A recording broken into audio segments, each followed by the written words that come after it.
What's up, Ryan? Hey guys, got a little announcement. I haven't really told Lou about this yet, but I think I got a Oh little God. announcement. I think we're done watching Roadrunner and Coyote forever. Um, I think as of today, I've officially decided I hate them.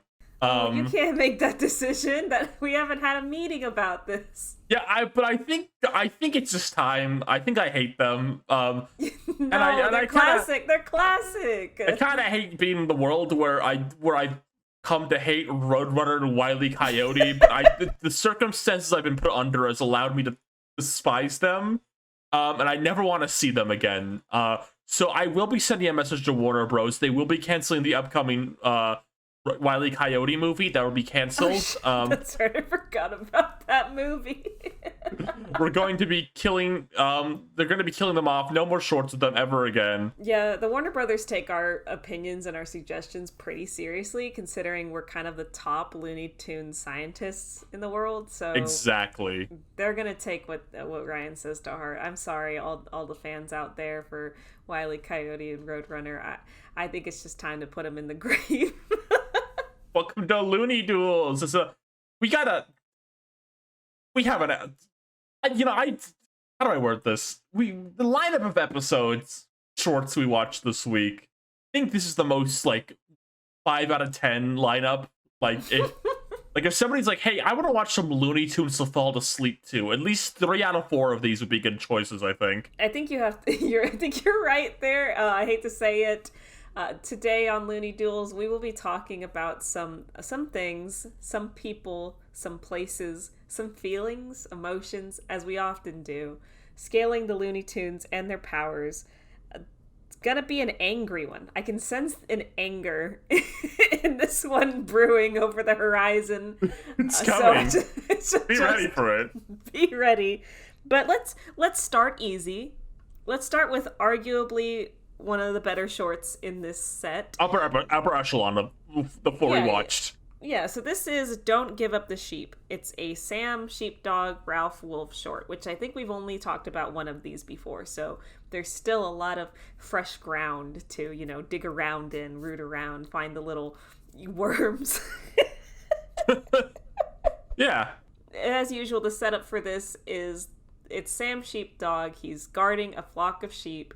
He's got a little machine where he clocks in and out, and he just spends the entirety of his shift fighting off Ralph Wolf. Now, in this short, Ralph decides to mess with the clock in time by making it seem like the day is going by really fast. Like he fast forwards to lunch, he goes through Sam's lunch really fast, and he makes it sound like, it's time to clock out. Sam, time to go. And Sam has apparently no concept of time or is just a slave to the machine because he falls Yeah. for it pretty easily. Yeah. Which is bad for him, I think, because I think the only thing that makes him realize that not that much time has gone by is he happens to see another clock.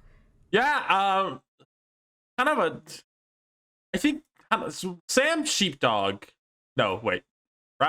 Sam. He's Sam. He's Sam Sheepdog. That's he him. is Sam. Yeah. I think he's like a powerful Looney Tune. And he reacts to situations quickly.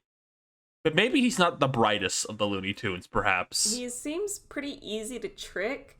It's just when he catches you, he's going to beat the absolute shit out of you. Right. He's very strong sheepdog. Now, as a Looney Tunes dog, it is important to kind of figure out his role in the pack. Of course. There's other Looney Tunes dogs that would be his ally. In this short in particular, we see who gets the other shift when Sam's not at work. There's another dog there. His name is Fred Sheepdog. We see him clock in and out. Fred Sheepdog. Do you think that when Fred is on the clock that he is similarly fighting off Ralph Wolf the entire time, or maybe even another pest, I guess? Ralph Wolf clocks in and out too in other shorts. I think there's other wolves that come in too, Okay. I think Ralph goes home eventually. So he gives up eventually. Now, Ralph, for all his losses here in this short, I think does kind of show us more of his abilities than we've seen in the past. For one of his very important, definitely useful abilities is that he is able to play the pan flute. So no, okay, out. back up. That's one of the. If I was to rank Looney Tunes based on absolute failure, I think that pan flute plan would be near the top. They spend like they make sure they give you like 15 seconds, like frozen on a shot of the book to make sure you can read it, like to know what the gag is gonna be. And then he walks up to Sam playing his little pan flute and just gets decked immediately. But I just think it's impressive that he knows how to play it. I mean, it could be useful in other situations, you know? Like maybe. What? Name some right now. Maybe if he plays it really good in the battlefield, some Looney Tunes would like stop and start dancing and be distracted. Which ones? Granny. Any other ones? Foghorn? Oh, the Goofy Gophers, definitely. Okay. They would love that shit. They would love to listen to a pan flute play. Guess so. I also think that Ralph has a pretty powerful ability in terms of his digging power. He can dig really fast, and he can make like little tunnels underground. And I think if you're in a big battleground, scenario, he could dig himself a little like safety hole to kind of just nestle into while the war rages above, and he can kind of attack from below, and it's pretty effective. Like Sam Sheepdog is like freaked out when he tunnels under all the sheep and starts like just pulling them from underground like really fast, and Sam's like, what the fuck is going on? So I think that's going to be useful for him in the long run. Okay, but who gives a shit about Ralph Wolf's digging powers? Let's talk about the real awesome power we learned about this short. I want to talk about Sam Sheepdog's awesome tree disguise, which I think is one of the most powerful new abilities of any Looney Tune. So he has a tree costume, that's the power? Yeah. That's nothing. How dare you say that it's more... No, it's really good. It's a really realistic looking tree, I think is the thing. Do you think he made it? Yeah, I think he made it by himself. So Sam Sheepdog, when he's not on the clock, goes home and like spends hours in front of the sewing machine, like making a beautiful tree costume for the sole purpose of sneaking up on Ralph Wolf while Ralph is in his bush disguise. Really dedicated to the job. I don't know. I feel like when he clocks out, he's done. Like he checks out emotionally and mentally. Don't you think? Yeah, but like I don't know. What's stopping him from be like, I love this job.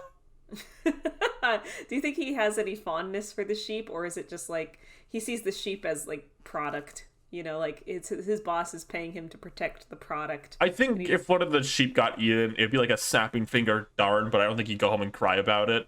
Okay, so he's not like emotionally connected to the sheep at his job. If they died, he'd be like upset at himself, especially if he got like a citation or something, or like written up from his job from his boss. But he's not gonna like mourn it or go to its funeral or anything like I think just more than anything, he just takes his job. Like, I don't know, he's just dedicated to his job. Do you think they have health benefits?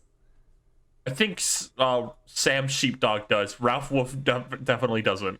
No, he doesn't. Ralph Wolf has zero benefits.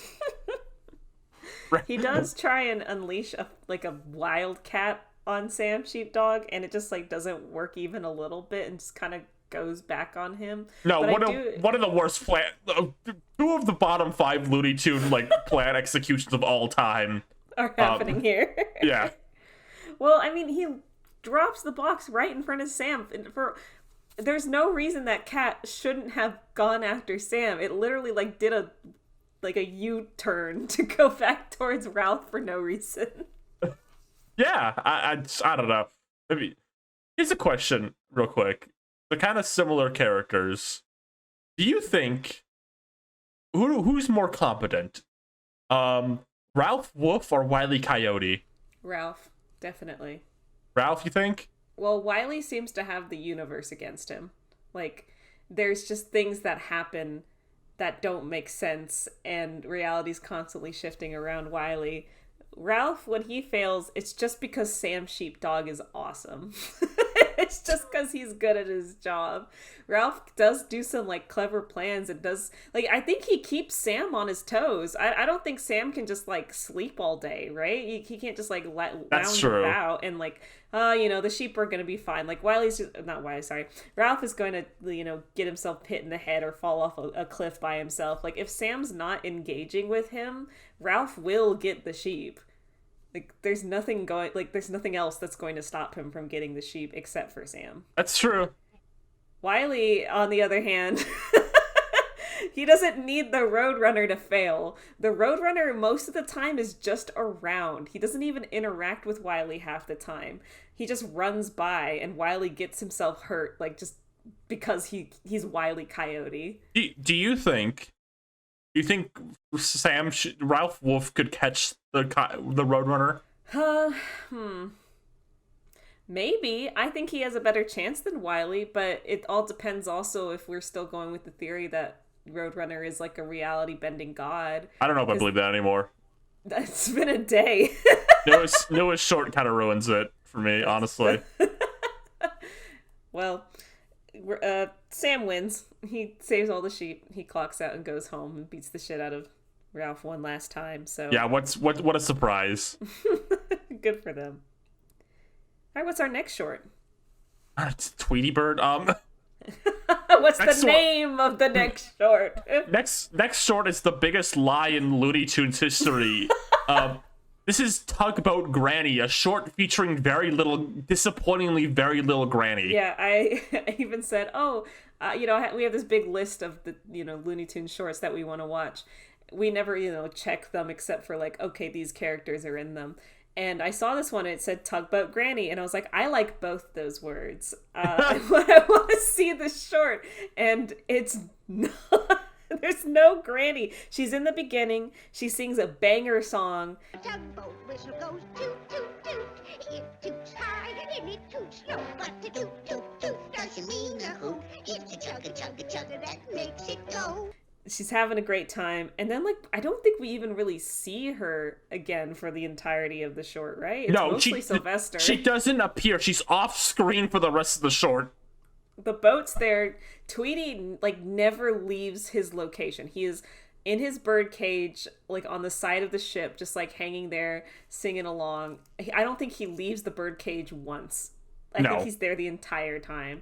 Now, Sylvester tries to get Tweety, whatever, I don't give a shit. There's two things in this we gotta talk about. Okay. I'm sure we've had this conversation before, but at one point Tweety says, anchors away, and the anchors drop. He says it like a command, and the anchors drop. Now, we don't see Granny, but I have to assume she was the one who made the anchors drop. Right. Can she understand him? I wrote in my notes, Granny bends to Tweety's whims. Do you think it's more like she less understands him and more just kind of gets the gist of what he's saying? Yeah, Like Stewie from Family Guy. Maybe Tweety brings a bit of a Stewie. Because I think for sure Sylvester can understand him. And if you told me Sylvester and Granny could communicate, I'd believe that. But there's something about Tweety and Granny being able to speak to each other that kind of grosses me out. I don't know how else to describe it. Have Granny and Sylvester communicated any of the shorts we've watched? I feel like we would have mentioned it if they did, and I can't remember. I don't think so. I guess so, yeah. Because he's so damn talkative, Sylvester is. I mean, so is Tweety, to be honest, but... Maybe Tweety. Okay, I guess Sylvester's Brian Griffin then, because he's an adult character who could understand Tweety Bird. Okay, so Sylvester is Brian and Tweety is Stewie. I'm really glad we established that. Maybe rule. Works exactly like Family Guy rules. Characters who aren't part of the main family can understand Stewie. So if Tweety Bird goes up to the town and talks like a hot dog vendor, the hot dog vendor will understand him. Yeah. Well, but Chris and Meg can understand Stewie. This is going to turn to a whole other discussion if we keep going. Sorry, I didn't watch all that Family Guy for nothing. We can't. We're going to get derailed and start Stewie Griffin theorizing. We can't do this here. That's for another podcast, our Stewie Griffin podcast. Yeah, we look forward to that. The second thing is something I think made you really mad and made me really mad. There's a point in this short where Sylvester is fighting with another bird who's like sitting on him and making him choke to death. Don't worry about it. And at one point, you know, he kind of starts to face off against this bird. It's a decent sized bird, but it's not like a hawk or like a falcon or something, you know, dangerous necessarily. And I'm just looking at it. It's right there within his grasp. And I'm like, can you just eat that one? It's bigger than Tweety. It's probably going to be a better meal.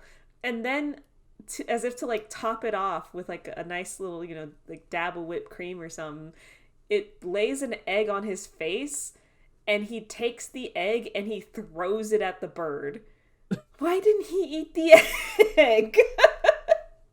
I don't understand. I wish I had an answer for you. I really did do. The answer from a real standpoint is it's a cartoon and Sylvester's stupid. The answer from we're taking Looney Tunes a bit seriously as a joke is I want to kick a wallet every time he does some stupid shit like this.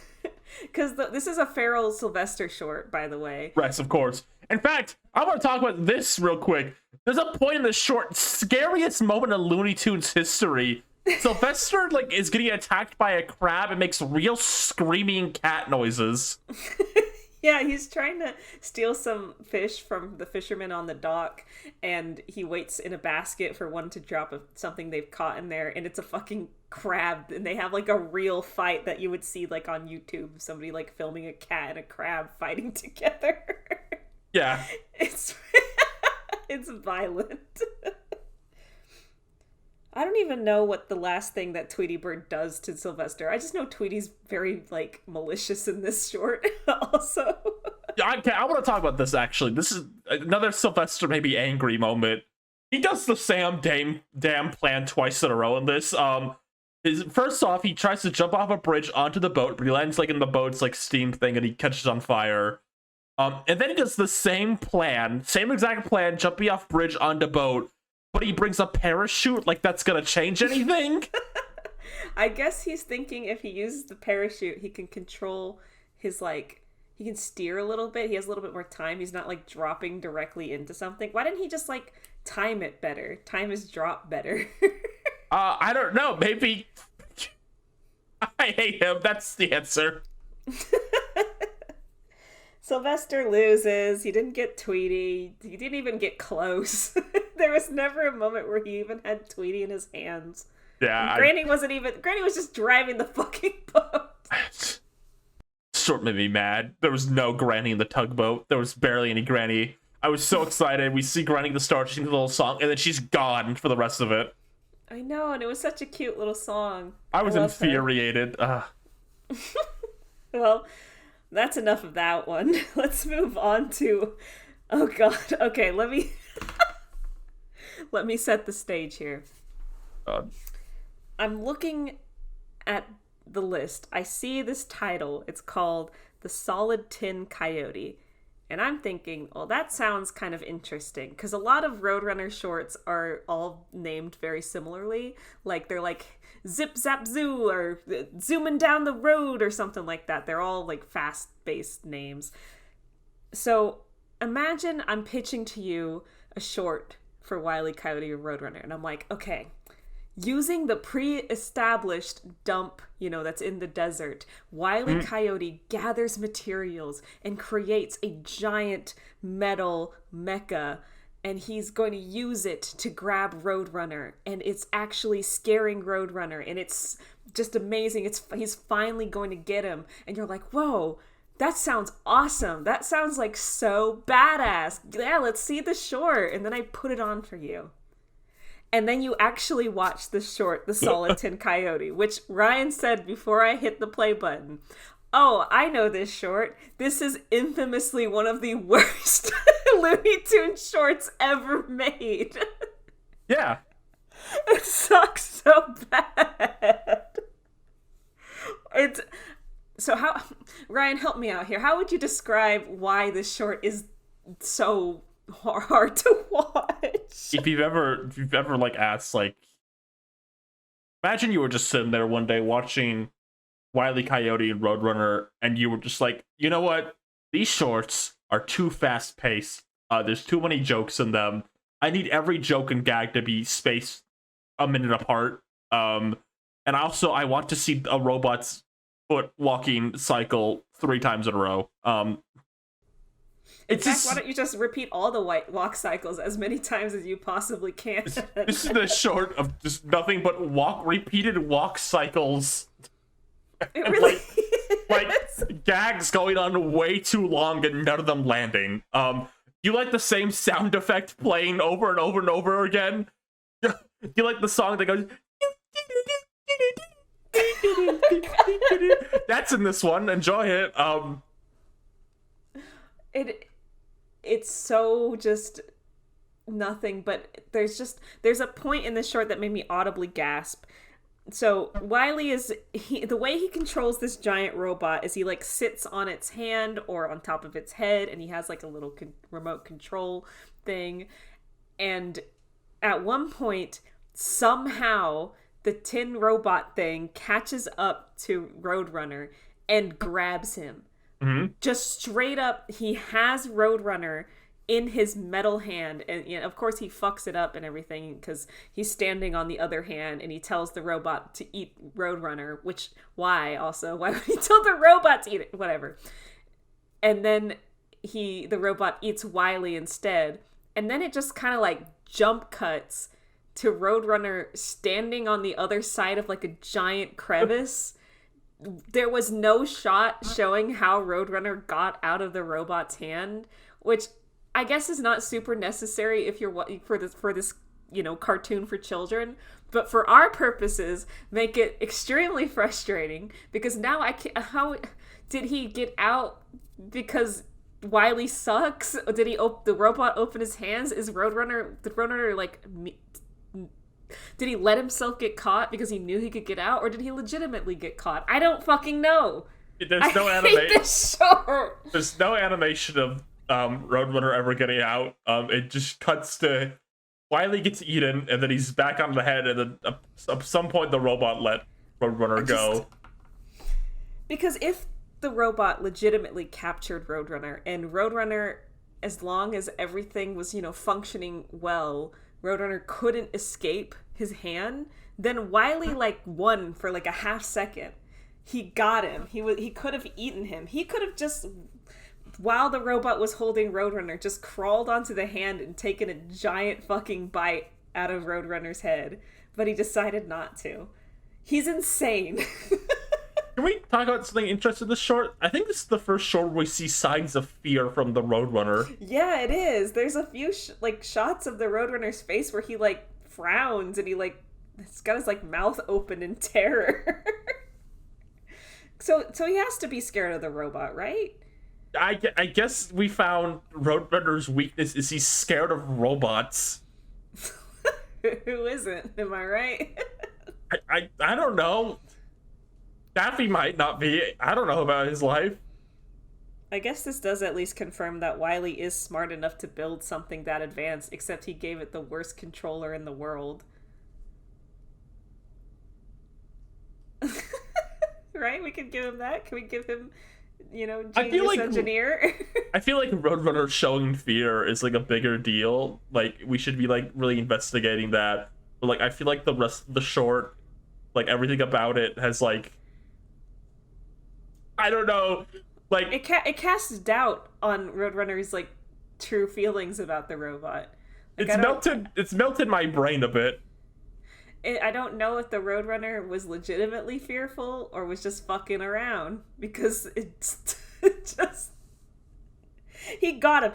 When he grabbed Roadrunner and had him, I cannot describe to you the feeling I had. I was scared for a moment because the Roadrunner never gets caught. He never gets stopped, and he never gets grabbed.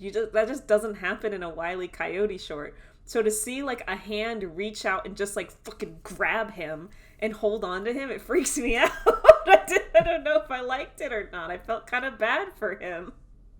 Anything else to say on this one? I think I'm done here. I want to leave this short. I guess I'm done too. It was a bad short. I think it is worth watching for just like to understand how bad it is. Like, log on to Boomerang. You know, everybody's got a Boomerang account. You know, a streaming service Boomerang account. Go and log on there. Look up the Solid Tin Coyote. Give it a watch. You'll see. You'll see what we mean. Well, I tell you what, the best one of all these four. Yes, this one is From Hare to Eternity. We watched this one with my girlfriend, who, as it was starting up and Yosemite Sam was singing on a ship, informed us that it was most likely a parody of the opera HMS Pinafore. The HMS Pinafore. Her Majesty something. I forgot. She told me I forgot. Yeah, if it's not a reference to a cartoon, I was just never gonna get it. Yosemite sings beautifully, though. I mean, you gotta give it up for him, right? Yeah, of course. What's the name of the song he sings? I don't know. He's like, I'm a pirate and I'm a... Okay, yeah, that sounds about right. Let's talk about the actual most important new information we learned about Yosemite Sam. Yeah, go ahead. His epic breathing, blowing, sucking, blowing power. Oh, yeah. He's kind of like Kirby. He has super breath. He has to get a ship somewhere at some point in the short, and he says, "I know what to do," and he blows in and blows out and does the biggest blow ever. Yeah, his like chest puffs up, and he's able to blow wind in his sail just through his own lungs.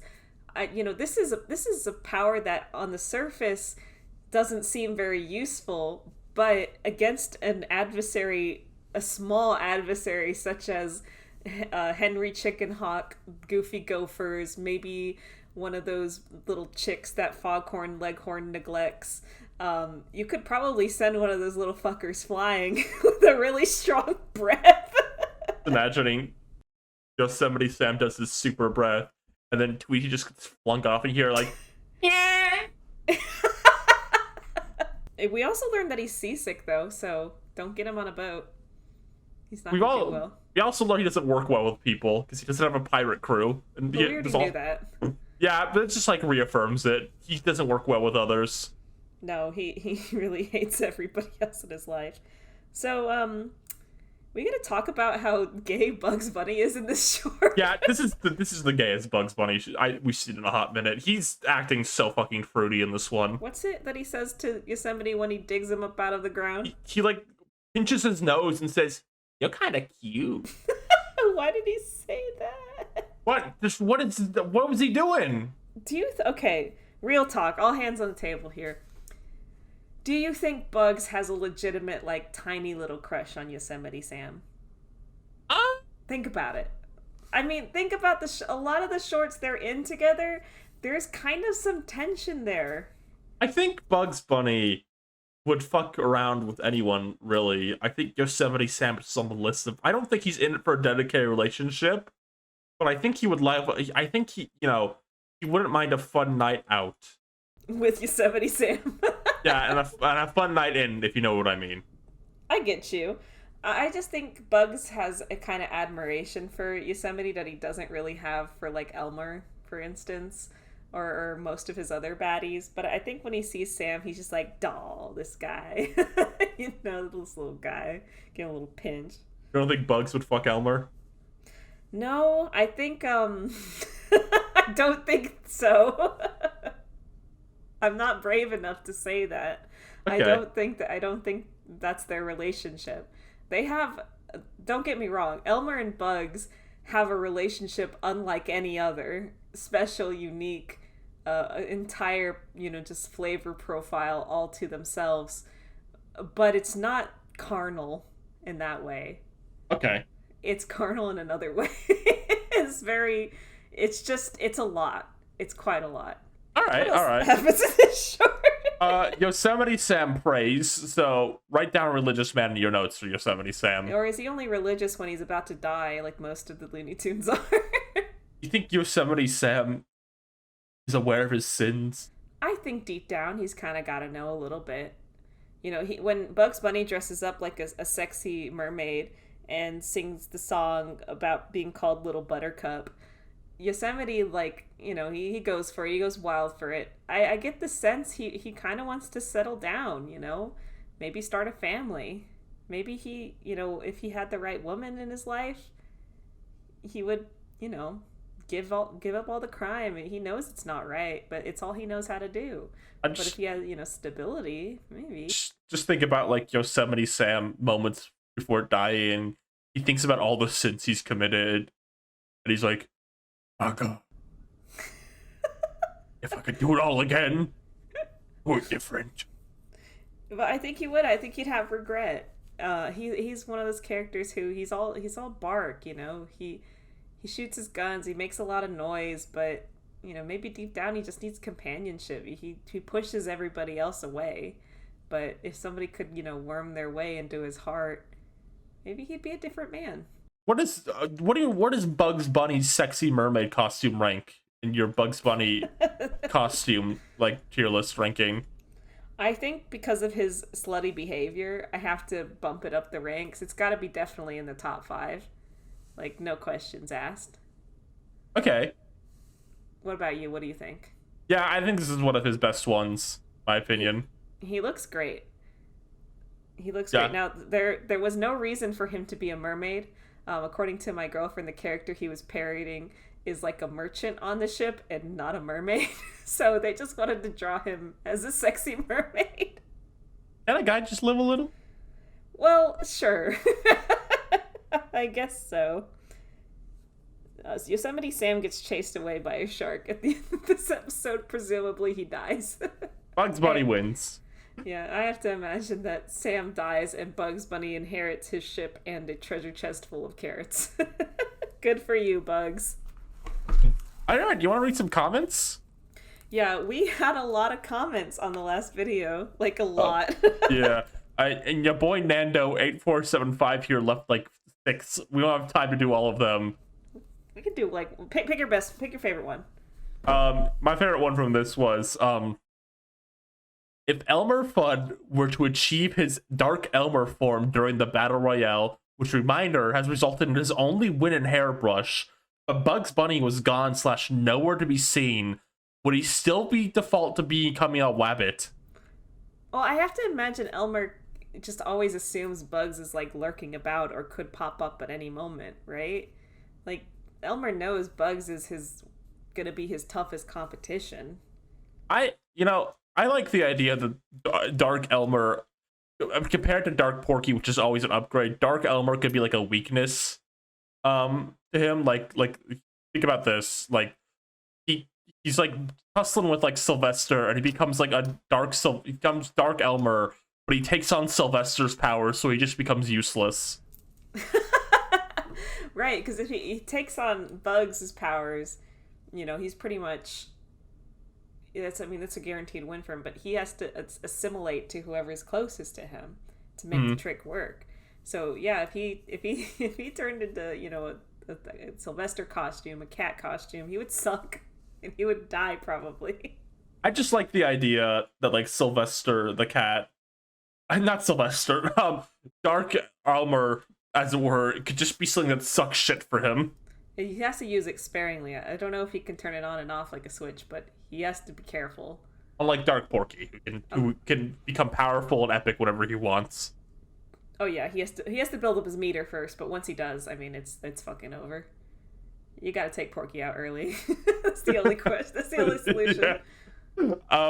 From DinoFuzz497, I'm mentally not too certain on what specific effects the bimbo juice would apply to you or the opponent you chuck it at. But would it even affect some of these characters?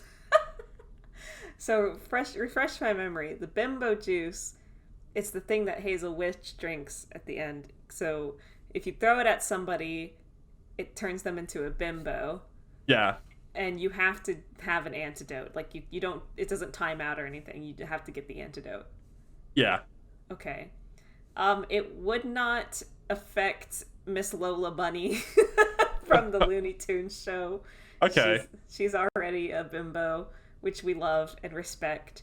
I think like personality wise and behavior wise, I don't think it would change Priscilla Hen that much. I think it would change her appearance a little bit. Like she'd be like more like sexy and anthropomorphic of a chicken lady. She'd have like big gazonkas and Lou, but she Lou, would stop sweating. But she would still be like Priscilla, who's kind of like a stupid chicken anyway. It would have quite a big effect on a lot of characters. Maybe not as much Daffy. I like I like the idea in my mind I made up that like the potion hits Daffy and he like looks around but he's still the same and he just looks at the camera confused. Yeah, I don't think it would have much effect on Daffy. I think it has to be a pretty drastic like personality difference to be truly effective, because I think it does attract a lot of attention, looks wise, but it depends. Yeah. Good question. From Lou to 5984. In the final Fortnite battle, do you think Foghorn could somehow be convinced that Tweety is his flesh and blood? If so, would this lead to Foghorn and Granny teaming up to protect Tweety? Or upon seeing this bond form between Foghorn and Tweety, would Granny attack Foghorn in a jealous rage? I love this question. So first, to answer the first question, yes, Foghorn is stupid enough that he could be convinced that Tweety was his own flesh and blood. Of course. I don't know if Tweety himself would be the one to, like, express this, like, talk about it, like, be like, oh, I'm your son, that kind of thing. But Foghorn would believe it. He would believe it. And he would, be like, oh, my boy, and he'd pick him up and kiss him all over or something.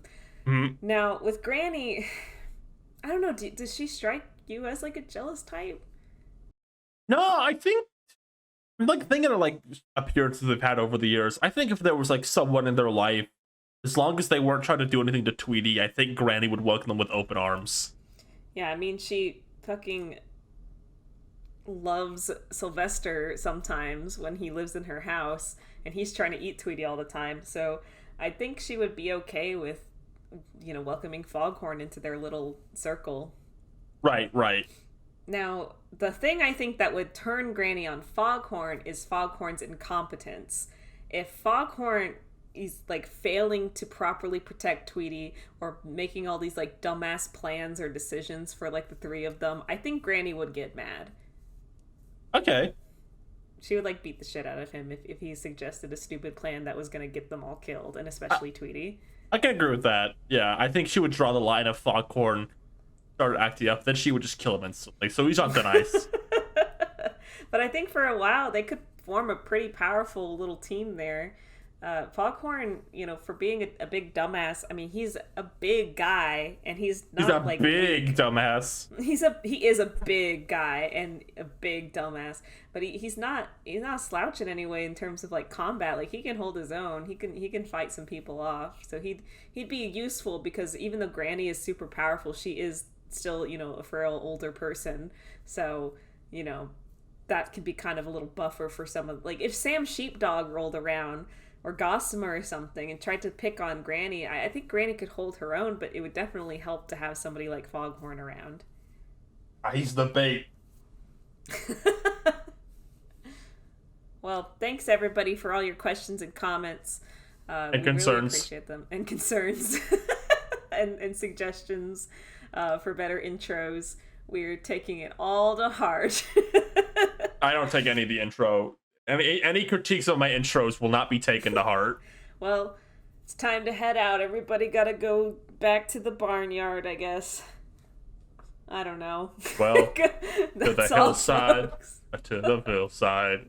We're going dancing through the night. Bye. Bye.